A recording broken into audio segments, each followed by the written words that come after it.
Hi, I'm Joel Bloom, president of New Jersey Institute of Technology. At NJIT, we believe that not only our students, but all citizens need to be informed about the issues facing higher education. As New Jersey's Science and Technology University, NJIT is proud to support the important programming produced by the Caucus Educational Corporation and their partners in public television. Funding for this edition of One-on-One with Steve Adubato has been provided by New Jersey Natural Gas, proud to support education in our communities. Meridian Health, New Jersey Manufacturers Insurance Group, auto insurance, homeowners insurance, and banking under the principle of stewardship. The law firm of Gibbons PC. Cohn Resnick, providing accounting, tax, and advisory services for more than 90 years. And by TD Bank. Promotional support provided by The Star Ledger and NJ.com, Everything Jersey. This is One-on-One. When you first heard that they were doing Charlie Rose and Gayle King, didn't you go, what? People like laughing at others, so I don't mind if the other is me. See, you go right into the character. That's what it is. I'm bringing families together a half an hour each week. Man, I'm doing something special. And so I do feel successful.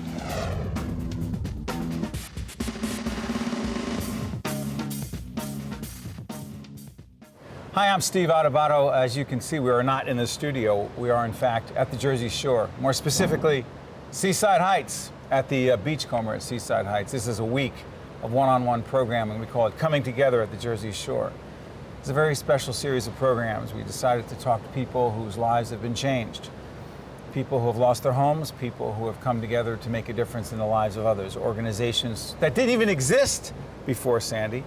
The young lady you're about to meet, she didn't think that she would lose her home. She didn't think that she would form an organization and begin to change people's lives, but she has an incredible story to tell. I'm about to introduce her. She is Courtney Chabaro, and she's the founder of the Hurricane Sandy Resource Center. How are you doing? I'm good. How are you? I'm doing great. By the way, it is July, and we wanted it to be sunny, but sometimes at the Jersey Shore, the weather has a mind of its own, which is an understatement. Right? Yes. You were telling me right before we got on the air that your life obviously is turned upside down, and it's not all bad, meaning after the storm, your home in Seaside Park was destroyed. Damage, yeah. Okay. Out of your home for how long? We could not come back to live for about 2.5 months, and then we had to do construction and everything on it afterwards. So I'm still in my rental now. Okay, so that's at the end of October. Where does the idea come so that for the holidays, for Christmas, you decide you want to bring presents to other people so that they can have Christmas, kids can have Christmas, families can have Christmas. You're dealing with your own problem. You don't have your home. What's up with you? It was Thanksgiving, and I was displaced, and I was staying with a friend and going from couches to guest bedrooms and whoever would take me that night. And it was Thanksgiving, and I was really excited to have a house completely to myself. And I was staying at a friend's. Everyone was gone at Thanksgiving dinner. And truth be told, I got really bored after like an hour. And I said, okay, what am I gonna do? And I thought, well, Christmas can't be like this. I love Christmas every year. And I was upset that I wasn't gonna be able to be home, have my mother's Christmas tree and everything. So I thought I have to do something. And I figured, let me shoot a message to a couple people on Facebook and see if they're interested in, doing something for the volunteers and the first responders and the families. And it just from there went into the next morning. I woke up with 200 emails of people all over the country, even actually in Belgium and all over, that wanted to somehow get gifts or cards or money to the Jersey Shore. What happens next? Christmas, the day before Christmas Eve, we went on there with a 26-foot U-Haul donated by Tom's River U-Haul, and I had my friend dressed up as Santa, and we were a bunch of little elves, and we went on the island and we brought Christmas town by town and just stopped at each town. That's why this is called Coming Together at the Jersey Shore. You can hear in the background, normally in our studio it's quiet other than the conversation we're having, but you can hear construction going on. We're at the Beachcomber right here on the boardwalk in Seaside Heights. There's Luckily, fortunately, there's construction going on, but there's a long, long way to go. There's work still going on in your home. But the reason we wanted to do this story is because we heard about amazing people like you who have lost so much but have decided to give back. What have you gotten out of this?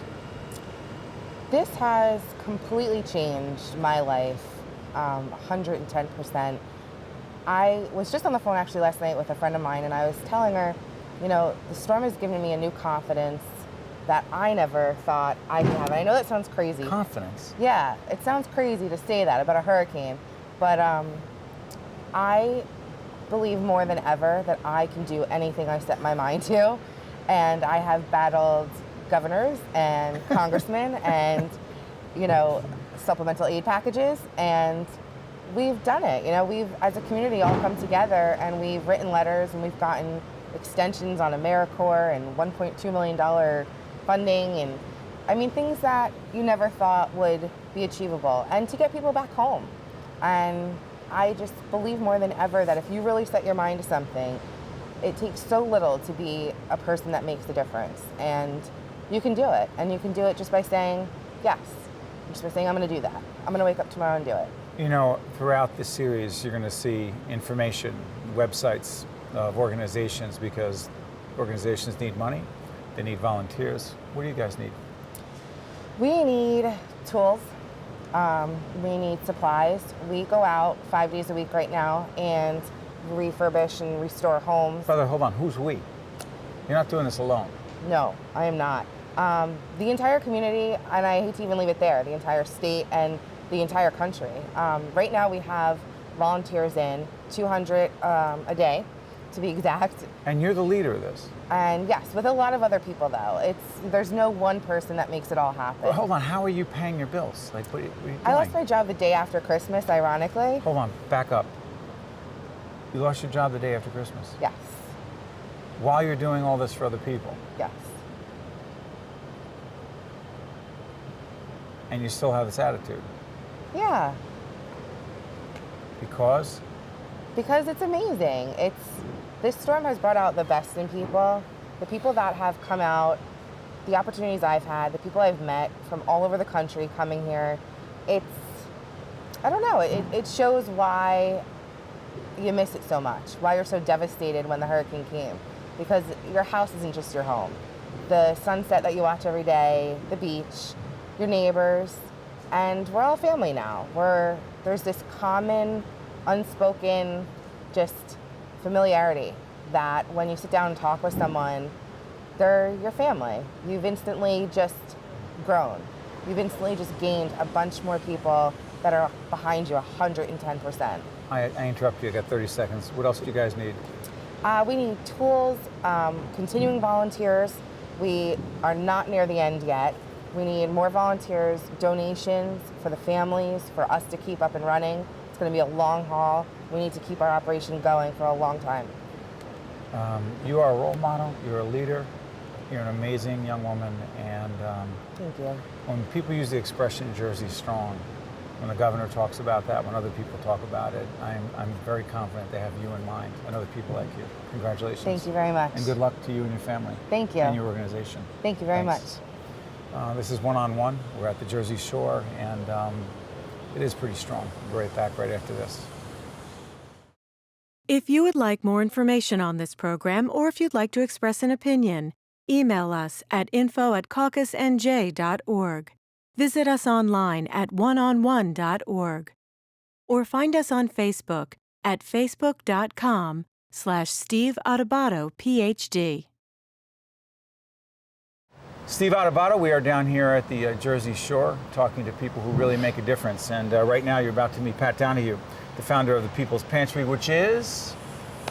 The largest relief center in the state of New Jersey. What does that mean, relief center? Because I know you have 5,000 families that are registered. You feed 800 families weekly, right? Correct. Who are these families? Where do they come from? And how do they find you? The majority of them are recovering from the storm. These are middle-class families that don't fit into any social program. We have everything from food, housewares, clothing, furniture. We're information clearinghouse. We, work with all of the little pop-ups that are around, including the big ones like Habitat for Humanity in regard to grant applications and the state grant applications. It's a comprehensive relief center. It's one place to go to get all your needs met. In the building, we have Hope and Healing that's on site every day. We're open. Do they do mental health? Yes. They provide mental Help and Healing is a great organization. Right. They're connected with the state, I believe. They are working under a grant. We are with New Jersey Mental Health is our connection. Then there's also St. Barnabas that's also doing the same disaster response. We have Hope and Healing is on site. We're home to the Hurricane Sandy Resource Center. We have... By the way, we'll let people go on the website and find out, but yeah, I'm curious about something else. Yes. Your story. My story. My information tells me that you quit your full-time job. Yes, I did. And you now spend over 75 hours a week at the pantry. Yes, I did. What's up with that? This is home. This is home. Where were you born and raised? I was born and raised in Hudson County. I'm a transplant 21 years now here in Down the Ocean Jersey County. Shore. Yeah. What does the shore mean to you first? This is where my children grew up. This is the beach my children played on. These are the school district is where my three children were brought through and are successful individuals. This is home.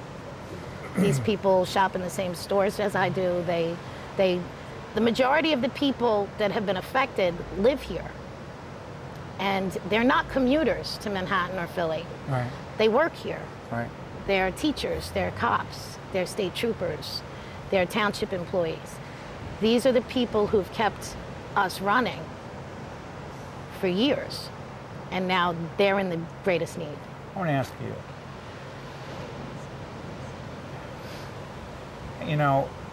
the news media, those of us in the news media, showed a lot of pictures, powerful video of the post-Sandy environment here, not just in Seaside, but in Ortley and all along the Jersey Shore. And we'll be, this week, one-on-one at the Jersey Shore, coming together with the Jersey Shore. We'll be in different locations. But for you personally, sometimes we didn't have the opportunity or didn't even try sometimes to tell people's stories. What was it like for you? And then how did you go from your personal situation to wanting to help others? I know it's a loaded question. Well, it is, but it's a simple story, actually. I live in the northwest corner of Toms River. Toms River is a 44 square mile township. So although I sustained wind damage, and I'm happy to report my roof is being replaced this weekend.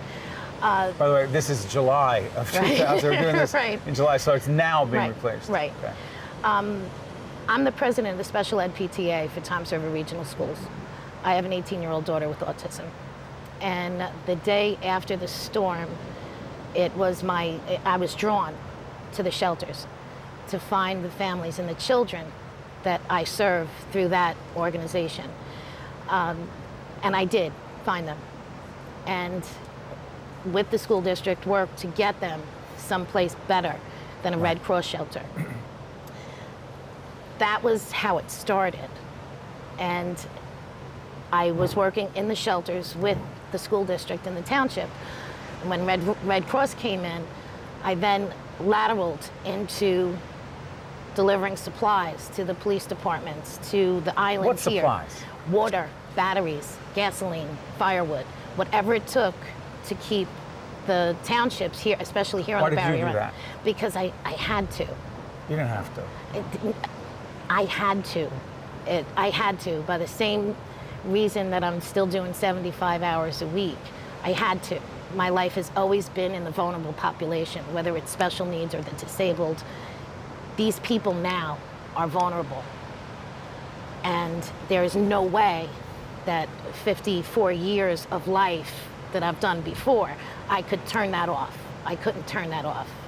So with the support of my family, and my children are now adults, To leave your job? You have to do what you have to do. I wasn't working that long. I was a stay-at-home mom for many years. My community is my family. Your family? Yeah, absolutely. This is Jersey, and that's how we are. It doesn't matter if I knew you 5 minutes, 5 years, 10 years. Your family, if you need me, and I can help you. So it's an internal kind of thing. So I couldn't turn it off, and I couldn't go back to my life, and I couldn't go back to forgetting about it. You mentioned seeing the pictures and the videos. They pale in comparison to real life. 3 days after the storm, when I was first allowed over the bridge to bring water to Seaside Park Police, it was an assault of the senses. You smelled fire, you smelled gas, you smelled fuel oil. It was dank. It was, weather was like this. There was streets filled with sand. Our police officers were standing around oil barrels with fires burning, and they're patrolling the streets to make sure that the people who had been evacuated, that their homes were safe from looters. Little did people know that those officers lost their homes too. So how do you turn your back on that? How do you walk away? And so the People's Pantry, as people look at your website right now, the People's Pantry is providing, I mean, I'm looking at the list. Paper towels, toilet paper, pasta, tomato sauce, our family would call it gravy, tuna fish, laundry, dish detergent, pillows, suitcases, blankets, kitten food, dog food, cleaning supplies. Anything you need to run a home, I have. And if I don't have it, I will get it. And I'm like Lazarus, I'm a beggar. Okay, I've got more specific donation letters than anybody I've ever met in my life. And if it means making phone calls and tracking it down, I do it. And our community who hasn't been affected has been tremendous. We're at a tough point right now because Toms River schools would do rolling food donations for us. School's out. Boy Scouts are shut down now. They're not doing their usual stuff through the summer. So we're going to have a bit of a lag in donations coming in and need.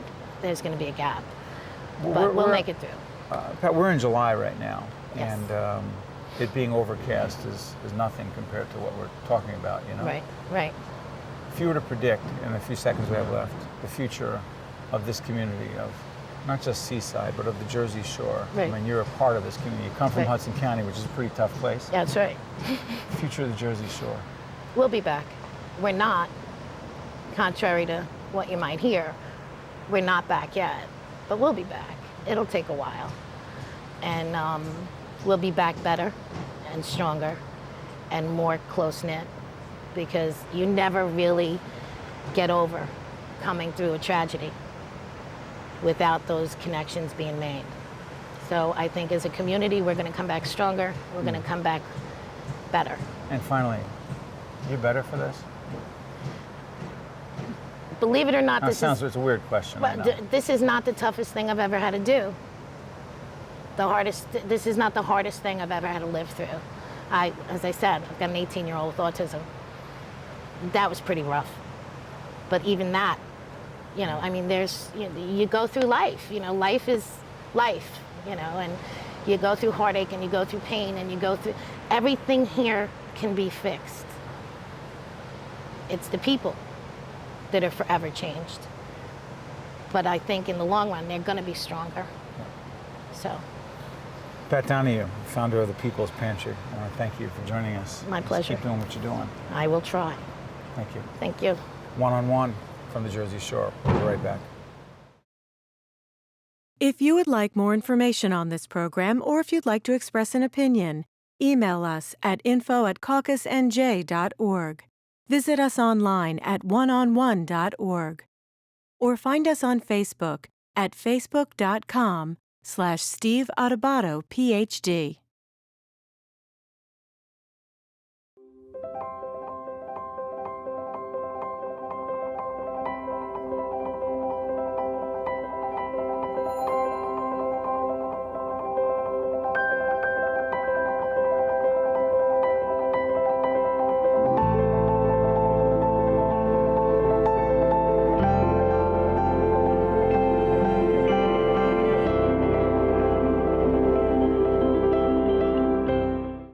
You're just looking at documentary film footage. It's raw at this point, but it'll be turned into a film about the post-Hurricane Sandy story. It's being put together by documentary filmmaker Joe Manella. who joins us now at one-on-one down here at the Jersey Shore. Good to see you, Joe. Good to see you too. This film, first of all, how did it even come together? I heard you went to Union Beach to try to help some folks out after Hurricane Sandy, and then you decided, hey, wait a minute, I've got these skills, why not put a film together? Well, it was pretty much the beginning. I have my own video company, but I've been a filmmaker for years as well, and we shared an office. It was a video company, a DJ company, and a photo company, all doing the wedding business. And we were one of the only places that had power right after the storm. So Anthony, who is one of the owners of Sounds to Go and Rebuild Recover, he called me up. He's like, let's start a distribution center right in the office. Like, all right. So we went, we duct taped a giant sign to the wall, and it was very extremely grassroots, like basically nothing. And people just started bringing things in, and it blew up from there. We were writing on the wall of where to go, and meanwhile I was driving stuff around. Just to help out? Yeah. What were you bringing around? Clothes, food, batteries, tape, trash bags, you name it. People needed it. But I was getting this recurring theme from people. They're like, you should be filming, you should be showing what's happening. And it had never been the type of work that I had done. I never looked at journalism that way. I was like, how do you go and meet people that just lost everything and stick a camera in their face and ask them how they're doing? You were shooting weddings. Yeah. Pretty different. It's different, but in reality, filmmaking and shooting weddings turned out to be, the perfect training for this, because I had that filmmaker's eye of knowing, how to show life if I was directing it. But now, having shot weddings for a few years and the way we did it, I actually was filming real life and having to film things that happen once and get them done the right way. So all of those things combined to make it the perfect job for me right now. People open up to you? Absolutely. Describe what they told you. They would tell me about, let's say someone was about to get their house demoed. They'd walk me through their house, torn down. Like that ripped to the foundation.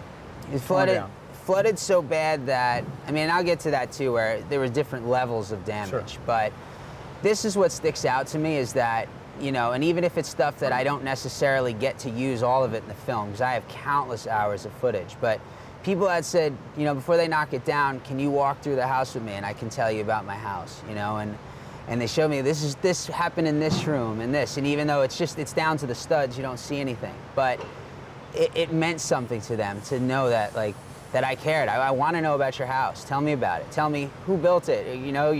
Your grandfather did what, or there were this many stairs here. You know what I'm saying? Like, they want someone to know. It's almost like people want the memories preserved of what used to stand there, so that when the new memories come, they're built on something else. What did it do for you? It taught me a lot. It humbled me in a lot of ways, in that I learned how to be a better listener.